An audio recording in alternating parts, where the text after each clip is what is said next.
好，感谢孙文静和韩聪来接受我们这次的采访。首先要恭喜你们拿下咱们北京冬奥会花样滑冰双人滑的金牌。那其实赛前很多人都觉得，像俄罗斯的三队组合来势汹汹，他们的势头也非常猛。那你们在赛前觉得自己夺冠的几率有多少呢？从我的角度来讲，我觉得这次在备战的情况还是比较乐观的。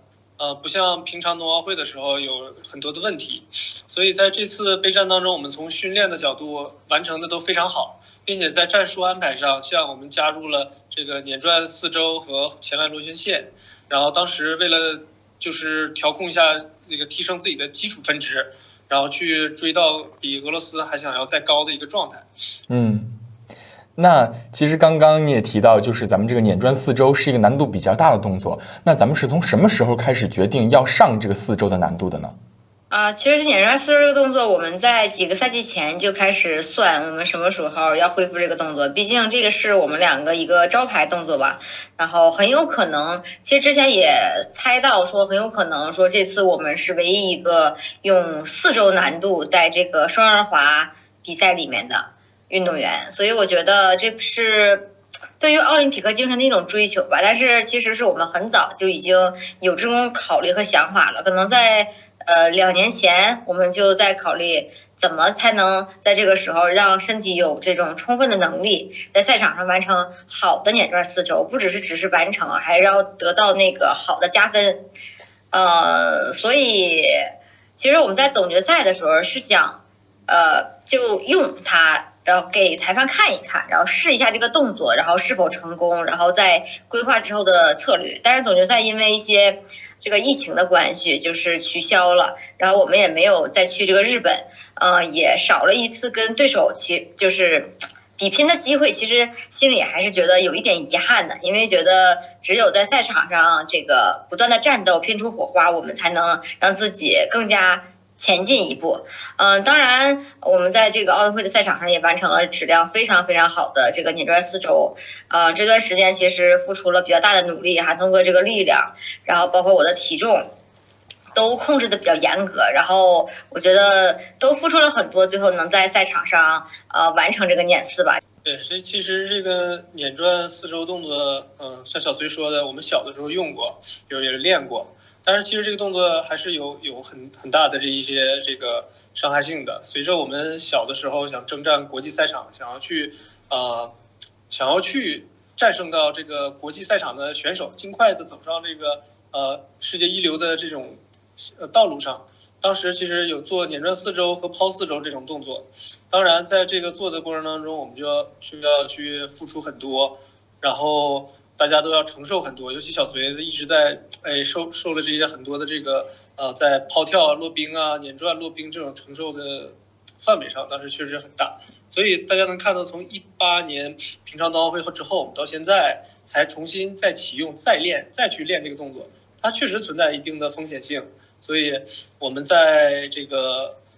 今年就为了在这个奥运会这一年可能最后一年使用它，所以在之前一直也没有用，也是为了延长我们的运动寿命，去在这个能够去在北京冬奥会上拼下这个动作，起到一些关键性作用。我们当时也能感受到，其实在这个看你们表演的时候，最后使出这个动作的时候，大家都是觉得效果非常非常惊艳的。但是其实又说到咱们当天在比赛就是当天的比赛啊，那在你们出场之前的几对俄罗斯组合，其实他们在这个短节目当中和你们的分差非常非常小，同时在自由滑当中，他们也几乎都是一个完美的发挥。那当时你们看到他们的表现之后，脑子里在想什么呢？其实当时觉得还挺紧张的，因为我整个比赛的过程中，心态都是蛮好的，就是包括对于这块奖牌的看法，如何去一步一步的走，最后的结果我们都设想了非常多的方案。所以在我上场就是前几天的准备是很坦然的，但是真正到了赛场上，大概5分钟吧，上场5分钟之前，就是所有人都已经滑完了，尘埃基本上已经落定了，然后只有你一个人上场的时候，那个时候还是挺害怕的，因为这也是代表团的最后一个冲金点，也是北京赛区的最后一个最后一个完成比赛的2个人就是我们2个，然后当时在场上其实是非常的紧张，而且这枚奖牌的意义不只是它是中国代表团的第9块奖牌，但是我们当时也知道，如果拿到这块奖牌，我们就可以把中国的这个可以让这个奖牌榜再往前进一大步。当时其实我们心里还挺有想法的，希望能够为祖国而战，然后听到国歌奏起的那一刻吧。然后我当时其实有点眼泪汪汪的，就真的很紧张很害怕，因为真的是特别想把我们的训练最好的水平发挥到赛场上，但是那个压力又是巨大的。当时我就过来就主动的握了韩松的手，因为我们之前比赛就是不太有这个环节，但是真的当时太紧张了，就那种感觉天昏地暗的那种感觉。我握着韩松的手，我说金桥这套节目是领我们拿到第4世界冠军的节目，我觉得他一定可以带领我们走向更好的未来。然后第2句就是我说每次我们作为压轴出场的最后一个表演的人，每次我们都能创造奇迹，我觉得这次也可以。然后韩松哥也跟我说，就是所向披靡吧，相信自己。然后我觉得当时我们2个的心真是紧紧的在一起，就是共同的站在赛场上吧，即使是就是那种2个人他觉得昏天黑暗，我眼眶里面都有泪光的那种情况，我觉得就是这种怎么说呢，10多年的这种信任吧，再加上我们跟爱花样滑冰的这份感情，我觉得所有的一切还有周围人的帮助，所有的一切在那一刻都站在了赛场上，然后帮助我们去有这个最好的一个发挥。对，那韩松呢？当时上场前有什么样的心情啊？我当时这个害怕极了，但是呢又不能表现的害怕极了，给5瓣添负担，所以但是我觉得当时在上场的时候，就是隋文静给了我这个确实攥着我手的时候，给那股力量，我就觉得给我很大的一种鼓舞。我就没有想到当时确实有这么一个环节，我看隋文静已经眼泪在眼眶里打转了，都激动，很激动的一个状态了。然后当时握手的时候，我就觉得好像又真的在传递这种能量力量。当时他使劲握，我也使劲握，就2个人把手攥在一起。当他跟我说完那番话的时候，其实我也很感动，很触动我，就是无形中就觉得，对，我们就是在最后一个上场的时候，我们肯定能够去创造奇迹。我们今天来，不管是前面对手滑得好还是不好的时候，我们都能够创造奇迹。就永远可以相信隋文静、韩松站在赛场上，我们能够取得到最好的成绩。就是说突破自我，所向披靡。然后带着这种感受，我俩就走，我俩就上场，隋文静就干。我觉得在场上就是喊了3声干，就还是给自己打气吧，因为确实整场的气氛，包括家乡的人民在座上，在那个观众席上为我们加油。虽然说他们也给了我们非常大的力量，但是那个时候自己心里真的是紧张到不行。也是通过互相鼓励，还有自己对自己的这种逼自己一把吧。那个时候也是就告诉自己一定可以的，然后上场干就完了，就这种心情。对。听你们其实来回顾自己比赛那天的心情，其实我也感觉到，就是能想起我们当时在电视机前看比赛时候那种心情，真的特别紧张。然后整个看节目的过程当中，我们几乎都是一个屏气凝神的状态，然后欣赏完整套节目。那其实节目结束之后的那一刻，我们看到小隋当时就哭了，那个眼泪代表着什么呢？其实那个眼泪也很复杂，就是也有喜悦，然后又有这个这么多年滑过来，感觉对身边的人帮助了我们这么多的那种感动。然后我觉得我们一起完成了这个故事，然后又跟韩松哥在场上顶住了巨大的压力，然后拿下了这枚金牌。站在场上那一刻，我们2个就是无敌的，就真是那种感觉。我说的是咱俩场下其实就是经常拌嘴啊，干嘛的？但是站到场上的时候就是一体的，因为我觉得就是作为运动员来说，我们身上也有这个责任，也披着国旗，站到赛场那一刻为国而战，都是我们共同的骄傲。其实花样滑冰运动员是没有对抗性，是独立的，但是我们真正在竞争的时候，是在训练的时候，就那种火花是可能。真的要比比赛的时候那种更精彩，对，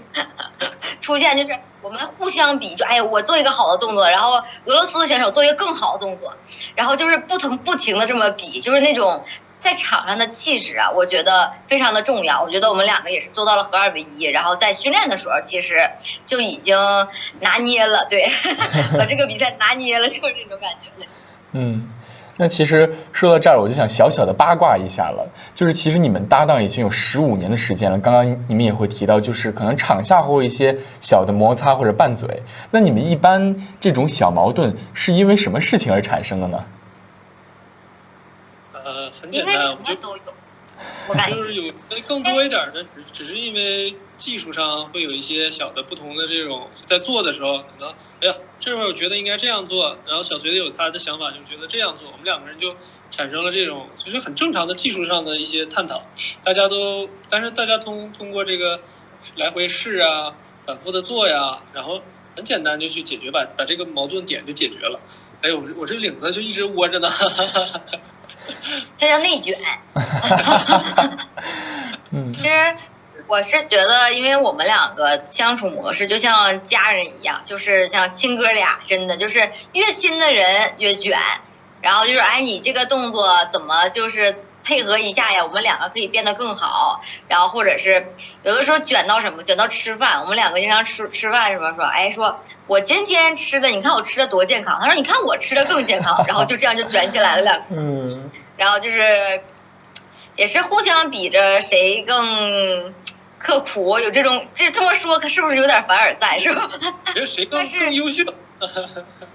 对，谁更优秀？对，谁更优秀？对，那反正还挺有意思的。然后经常下一个话题就是怎么和好呢？就是今天晚上吃点啥好吃的呀？可能就和好了，就这么特别。对，哪个菜多来点，不行问问能不能涮个火锅。没有火锅解决不了的东西，现在。对。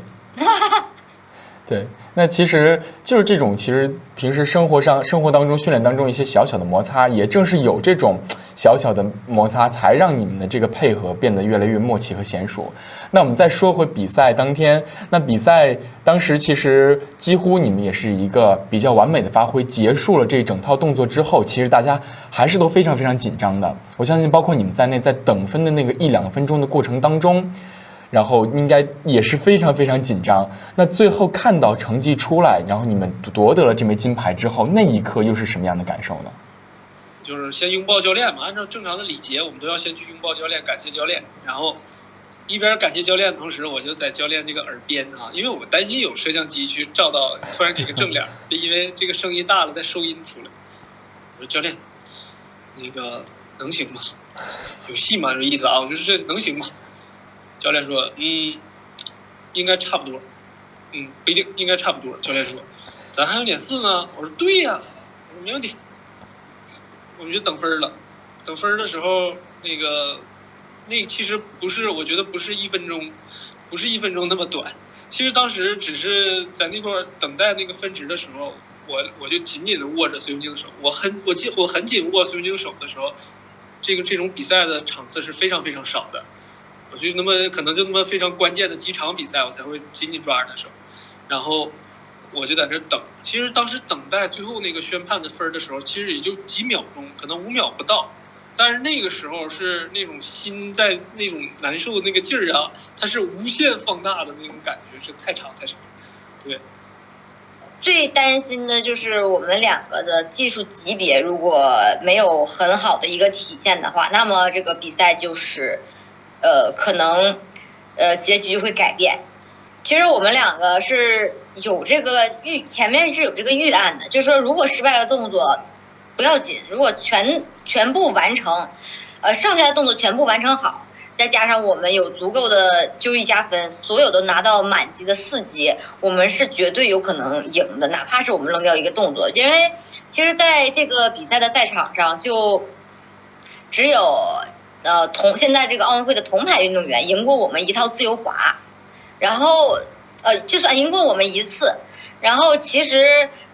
我们这10年来在这个世锦赛的表现都不错，然后花样滑冰是一个就是非常讲这个艺术感，然后也是有你这个代表作的这种传承的一些传统，而且我们滑的又是我们这个成名之作。其实我对于整个比赛来说还是比较有信心可以拿下的，但是确实是我们在场上完成的时候，虽然说非常专注，但是还是会害怕说可能有那么1秒的时间我们没有注意到当时的那个技术环节，可能我就需要挺住3秒，可能我们如果是2秒的话，那么我们就失去了差不多0.5或者1分。那么在这个高手对决的时候，就是比那个非常小的分数差，所以每一个细节都非常重要。那个时候我更紧张于就是这个动作等级的问题，因为就是你一个跳嘛，其实它只有4分，但是你一个级别就1分，如果丢了2个级别到3个级别，真的要比丢掉一个跳更多，而且你这种级别是你肉眼看不见的。其实在平昌就是我们除了我跟韩松哥2个一人失误了一个单挑以外，然后还有掉了3个级别，其实里外里一套节目我们大概是丢了6、7分，所以那一次的教训还是得的很痛吧。所以我们这次在比赛前也是针对这个定级做了非常细节的一个训练，然后那一刻当分打出来的时候，我觉得我们这么久的这个努力都成功了。对，然后我们的老师每天晚上，张伟老师熬到这个大半夜1、2点钟，哪怕是都跟着我们慢慢在这个治疗室，然后把这个比赛的把训练的录像对完，我觉得一切的辛苦都是值得的。对，那夺冠之后，其实那天晚上也已经到了10点多钟的时间。那第2天其实还有表演滑。那天晚上你们回去之后能睡得着吗？这么激动的心情？睡不着。你也没睡吗 ？Celebrate 对 ，Celebrate 整晚。我们很高兴，当天但是在这个颁完奖了，然后还有尿检，结束都1点多了，然后坐班车回去之后2点了。然后第2天早晨呢，7点钟起来就要做核酸，7点45就要走，然后所以说回去休息，其实好像休息不了几个小时，但是想睡的时候，那个心呢就已经是非常非常的兴奋开心，就是那种无与伦比的状态啊，然后给自己这种，我拿到了，我做到了这种梦想成真的感觉，确实是很好。但是我记得在2017年的时候，第一次拿世锦赛冠军的时候，我当天晚上回去，因为当时同屋还有人在休息，我们2个人一屋嘛，然后我就不能大声的这个说话呀，就是反正非常小声，去卫生间给父母打了个电话，然后回房间我就躺着想睡觉了。我一边躺着我一边在想，我就这就是世锦赛冠军，我就结束了，完事了。好像没享受够呢。然后但是这次确实我就觉得我是比那次时候要兴奋的很多很多，确实是很开心，因为确实大家付出了这么多努力，然后我们2个人彼此这么多年的这个经历下来，这么多故事，然后这么多点点滴滴是人前看不见，只有我们自己才知道的，然后这样一步步走过来，身边的人呢也是很好的帮我们去记录了，去了解了我们这样的一个心路历程的时候，然后我觉得拿下这枚金牌确实让我觉得这些年付出真的是得到了一个回报的感觉，也对得起所有人。我觉得最主要的也是我们做到了我们热爱的项目，我们在祖国2022冬奥会的赛场上家门口，我们能够去战胜自我，然后战胜强敌，拿到这枚金牌，确实非常开心，所以我就是整晚没有睡。小隋呢？我其实也没睡着觉，但是我对赛前的时候，因为我的这次心态真的特别特别好，就是希望能够展现最好的自己在这个赛场上，然后为国家去拼搏，然后取得这块奖牌。但是对于我来说，我真没有觉得说这块奖牌给我带来了这种翻天覆地的变化呀，我倒是觉得真的没有，我就是还是之前的那个我觉得，可能是在大家眼里看来身份变了，但是我还是想，做那个喜欢滑冰、热爱生活，然后不断的去在生活中探索不一样的乐趣的那个我，对，然后其实接下来，也是。会想说，因为这次比赛给我的整体感受啊，都特别特别的好，也是在想说，如果身体可以的情况下，我们两个真的还是想再打一个奥运会的，是真的是有这种想法的，真的特别开心。然后我们两个也会积极努力的去面对接下来的事情，对。那就是刚刚像韩聪说的一样，就是像这些年来，我们也知道你们经历过很多的痛苦和挣扎，有很多很多困难，然后像平昌的留下了一个小小的遗憾，加上你们两个人的这个伤病，那你们是怎么度过这段时间的？就是中间有想过要放弃吗？这些年？哇，我其实遇到的困难真的还非常的多。包括我的韧带都断掉了4根，因为你韧带不会说一次就断嘛，就不停的断，然后不停的崴脚，不停的断。但是我去看医生的第一天，他说韧带呀，这4、5根都断了，你没休息过吗？你是崴脚的吗？我说是啊。你啥时候崴的？我说我总崴。那估计是崴的时候断了。那你休息过吗？我说我没有休息过。他说你不疼吗？我说疼啊。那你为什么不休息呢？我说因为我想滑冰啊，因为我热爱呀，有些东西就是这么去坚持过来的。包括在平昌的时候，其实我在上场之前那一刻，就是或者是上网之前的前一天，我的脚刚好骨折了。所以在那个时候，我觉得我作为运动员，然后我代表的是我的祖国，有身后站着特别大的团队去帮助我。我觉得站在这个时刻，我不管怎么样，我都要完成我的比赛，我觉得是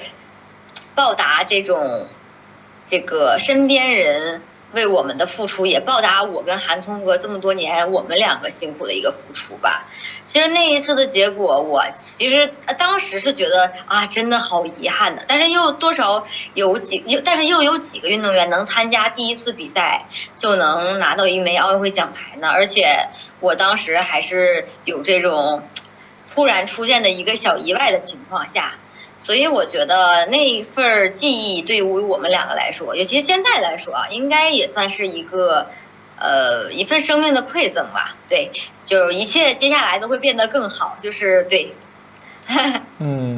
每一段经历都是应该算是在你们整个职业生涯当中，现在回想起来都是非常非常宝贵的一个经历。那其实我们也知道韩聪其实也受过一些伤，像当年你在这个手术的时候，是不是还一直保密着来着？当时也不想跟别人说，对吗？我那时候在体育院做了这个手术，当时其实这个保密呢，是因为就是下一步因为要参加国际赛事，然后呢现在不想把这消息呢就直接透露给这个国外选手。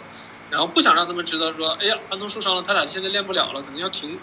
掉呢。暂时人家都在跑，我们现在还在停，还在往后退，可能，所以不想给对手这些机会，我们就要做一些保密性的这种措施。对，其实有一些这种伤病，其实是我们也要去突破一些难度动作的时候才造成的这些损伤，这也是当运动员不可避免的。我觉得你可能看到这个雪上项目。空中技巧啊，他们都是承受着这些有些手术的问题在。对，其实这一步一步走过来，觉得做运动员身上有一些伤病，有一些疤痕，我觉得反而是我的功勋章。我觉得这是一种骄傲，真的让我促使我每次看到这个伤疤的时候，我知道，哎，我完成了一个这样的动作，我创造了一个新的动作的时候，这奥林匹克的精神也体现在了我们的身上。我觉得。是无比的荣耀和光荣，像战士一样。当他们枪林弹雨的身上留下这个各种伤疤的时候，当他回想说脱下衣服的时候，这个疼痛的时候，他不觉得疼，他是真的是那是我热爱的，我爱国，我爱祖国这种状态。其实我听到你们来表达自己对于伤病的这种态度，我觉得可能跟我们很多普通人都不太一样，像运动员这种精神都和我们不太一样。那其实我们也想知道，就是作为运动员来说，现在的这种伤病会对你们的一些日常的生活或者平时的训练有很大的影响吗？其实或多或少都会有影响，因为作为运动员来说，你要想达到顶尖运动员，我觉得没有任何一个顶尖运动员就是可以健健康康的，因为其实更多的伤是那种劳损，而不是说这种应激性的伤。我俩其实属于身材也比较特殊，那要想去超过欧美的选手的话，就要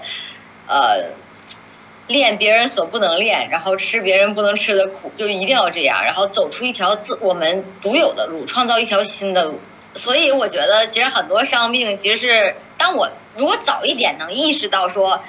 我自己是能控制我伤病的话，那我觉得可能我的伤病我们两个伤病就要少一点，就是如何去科学的训练，如何的去科学的去治疗伤病，这些是由现在这种手段是完全可控的，可能或多或少就会有一些酸呐，有一些痛啊，我觉得对于运动员来说这都很正常，对，就是应该忍受的。那想想那正常人其实平时上下楼梯啊什么的腿也会酸呐，只不过我们想把我们喜爱的东西做得更完美，做得更好罢了，对，所以我觉得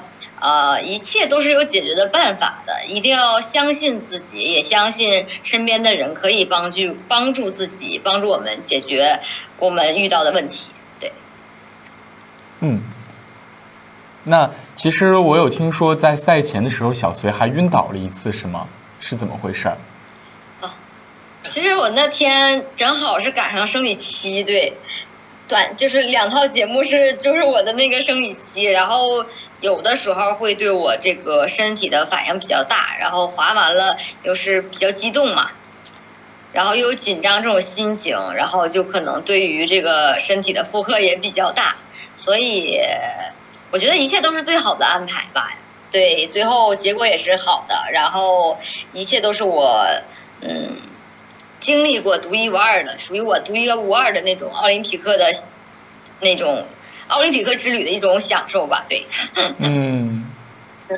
那天在最后透露一点，那天在最后已经宣布完我们是冠军的时候，小隋我们大家都抱在一起已经庆贺的时候啊，然后小隋又晕倒了，突然间又晕倒了，跪在那儿了。完了，镜头上没有看到，是因为当时那个教练们已经倒在前头了，然后因为他们在前面拥抱呢，镜头正好挡上了，然后我和张伟老师俩人，我们3个人正拥抱的时候，突然间小隋跪那儿了，我怎么了？突然间又把眼睛闭上了，我这时候赶快摁虎口那块位置，摁他手，捏他手，赶快让起立，我说起来呀，一会儿还要颁奖呢，快点儿。完了，意识恢复了，又站起来了，太不容易了。其实就是我觉得。不只是这种身体的反应吧，更多的是当时也是真的很兴奋很激动，就是当梦想照进现实的时候，人的那种兴奋也会让自己的汗毛孔都立起来，然后那一刻可能再加上稍微的有那么一点点不舒服，然后就感觉我在哪儿，突然就对，还好就是感谢就是我身边的家人们，还有全场的祖国在场地里为我们支持我们的所有的观众们，他们也是我们的家人，我们的粉丝们在电视前也支持我们，他们给了我们力量，然后在赛场上发挥的很好，最后大家都拿到了一个我觉得很完美的一个结局吧。对，这种梦想照进现实的感觉，其实有的时候是会感觉有一点点不真实的，所以可能你晕倒了，好像就是也是感觉自己像做梦一样那种感觉。那其实对，就是感觉是不是完醒来的时候感觉想掐一下自己，是不是我真的赢了吗？我们2个这种。对，我那天还问康复师呢，我说你告诉我这个咱们是已经都结束了吗？都结束了。我说全部都结束了，你确定吗？他说确定，全部都结束了。我说是不是要等尿检结果完全出来，确定了说这枚金牌完完全全就属于你了，你才能确定？他说放心，韩聪，你确定了。对，就是一直还是不敢相信的这种感觉，当时有点。没错。那就是最终现在也圆梦了。那如果想让你们两个对对方说一句话，你们会最想说什么呢？我觉得就谢谢吧，就是还是感谢这么多年的，就是互相扶持。虽然说每个人都是不完美的，然后都在这个就是训练中啊，就偶尔啊，就这种失败的动作当中，就说为什么我们没有做好这个动作的时候，还是会有一些小小的矛盾。但是我觉得一切都是最好的安排。我们两个有我们两个独一无二的相处方式，然后这是谁也比拟不了的。我觉得这也是我觉得我们应该值得骄傲的地方。我们就是其实兄妹也是最好的朋友，就是这种感情能一直保持着，我觉得非常非常的可贵。真的，其实有的时候我们看到就是一些国外的选手啊，他们有的滑冰刚开始滑冰在一起了，就像俄罗斯的那对冰舞的两个世界冠军一样，他们就是先跟自己的舞伴在一起，然后又换了舞伴，这种我觉得其中这种波折吧，我觉得我们很高兴，就是一直保持了一样的状态，然后没有这么多波折，才有我们两个今天，然后一直坚持到最后，坚持了15年，然后也是很幸运，就是能遇到这个我的火车头，然后对，我们两个一起去。完成了我们两个这个作为花样滑冰运动员的一个经历吧。但是续写呢，我们有可能还会继续的续写，还其实非常的想。然后先休息一下身体，主要还是。然后这种关系呢，我觉得应该会保持一辈子。我觉得我很享受这个过程，对，很享受这个我们两个互相怼呀，然后走，咱吃点饭去，立马就好了。这个过程特别有意思，我觉得。对，15年下来。其实不能说是用一句话就能代替我想对苏宁说的话。可能小的时候这些年过来，他可能靠这个火车头一直在带啊，但是其实我有很多不懂和不知道的这种东西在，然后带的好不好呢，也请你多见谅。然后我觉得从小到大，苏宁对于我来讲，因为我越来越也是开始随着年龄增长长大了，29岁了，我也懂得了现在。虽然说有的时候会这个还处在单纯的这种时期内啊，就对这个小女孩的心思不是特别了解，但是真的让我看到生活点点滴滴的细节的这种理解、包容，和我们两个是如何走过整个这个滑冰的15年的。确实，我觉得隋文静付出和他所去为我们为了这个滑冰去做的东西。真的是无形的，也是巨大的，所以说我很感谢这个舞伴。你说我是火车头，但是其实我想跟你说，就是真的是这后4年的时候，你是我的火车头，你在支撑着我去往前走。我每天虽然说跟你这个喊苦、喊累、喊痛，喊这个训练量太多了，强度上不去啊。一直到你把我带到奥运会前，我还得说啊，训练量不够，咱是不是得练呢？这个时候我也可能已经乱了状态，他还可能冷静的去帮助我，告诉我分析，很感谢他给周围人带来的这些阳光，带给我的支撑。我觉得这是一个非常优秀的双人滑女伴，谢谢。向你们致敬。那其实我们聊了这么多，现在你们的这个感受，那我们最后来说一说接下来的打算吧。然后，那你们现在是各自在一个什么样的状态下呢？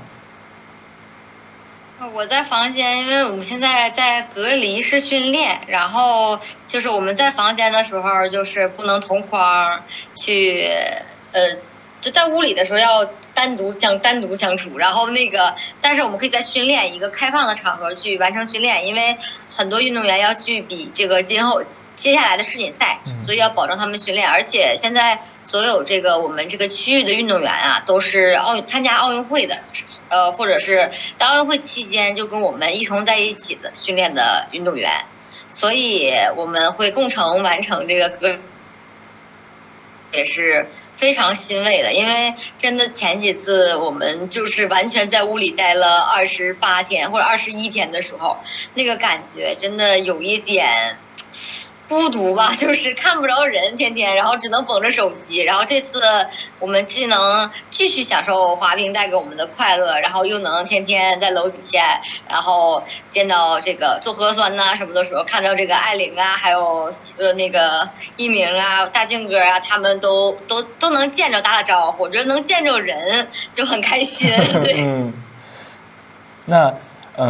那我们说完就是你们现在的情况的话，那我们来聊一聊之后的打算吧。因为我们也接下来可能也有这样的世锦赛，然后我们各个项目都会有一些剩余的赛事。那像刚刚隋文经理也说到，其实你们两个感觉这次拿到冠军之后，其实状态非常好。然后如果身体允许的话，很希望能够继续坚持下去。但是其实我记着，你的父母在接受采访的时候有说过，其实并不希望你再继续下去了。那这方面是怎么想的呢？其实我觉得父母嘛，我非常爱我的父母，然后我的家人呢对我非常非常好，我在家里就是充满爱的小孩。然后对于双人滑女班来说，确实这个伤痛啊、意外是非常非常的多的，可能就从几米的高空突然就掉下来了，然后真的是意外的频出，因为我们两个都是非常珍惜对方，希望能保护好，然后继续长长久久的滑下去。但是这种意外可能就是一个意外，一个冰坑，就像我们这个冰上王子也一样，在短节目的发挥中一下子就是顺到冰坑里了，真的是有这种意外出现的。那这种情况，其实我是不告诉我父母的，从来都不告诉我父母。然后他们偶尔会知道，问我咋地了，我说挺好，挺好，挺好。然后当然偶尔他们还是多多少少会从韩聪哥的口中听着，哎呀，真是不好意思，那个叔叔，我又把小碎给摔了。我就都是听着我爸这么跟我学，我说没事没事，就没有怎么样的这种。因为我觉得毕竟是热爱这个事业嘛，就是这次奥运会对我们来说其实是非常好的一种体验，然后我们也会根据我们这个身体的状况，然后也会非常想在这个在这个米兰的这个周期啊，我们是有这个想法去再打一届奥运会的，但是今后的1年或者是2年，我们肯定是要稍微的调整一下，修复一下自己的身体，然后跟自己的家人多相处一下，对，好好相处一下，其实再出来奋斗个1、2年，我觉得也很完美呀。对。那韩聪这边呢？那家里包括说你自己的情况，你觉得自己现在状况怎么样？我们的父母其实都是非常爱我们的，疼爱我们的。然后其实刚才来路上我还在跟文静父亲打电话呢。然后对，然后我们还说那个去我妈开那个饺子馆，然后一块吃饺子去。然后这些年呢。我的父母，怎么说呢？他们确实也付出很多为我们。然后我是一种不太想去，就是在赛前去跟他们有过多交流的这样的，这种情绪在。我就觉得我应该一个人，你放心，我能处理好，你就交给我吧。那我就我习惯了现在一个人去处理这些事情。完了，但是文静爸爸也总跟我讲说，韩聪，那个一定要多跟家里人唠一唠，聊一聊，他们也很担心你。我说好的，你放心吧，都是这样。说能真的能感受到，就是我们两家父母对我们的这个爱护和保护。当确实，当有时候这个文静受伤了，让我不小心弄掉了，摔倒了的时候，我说妈，赶快打个电话，问问文静现在咋样。我说我这又犯错了。对，然后这些年对我们的照顾无微不至。在奥运会前，我妈那个还在那个冰上给我录个视频，我还给孙静看呢。滑冰去了，你这大岁数，你就注意点，别摔倒。说一边滑一边喊：“韩聪、孙文静，你们是最棒的，加油！”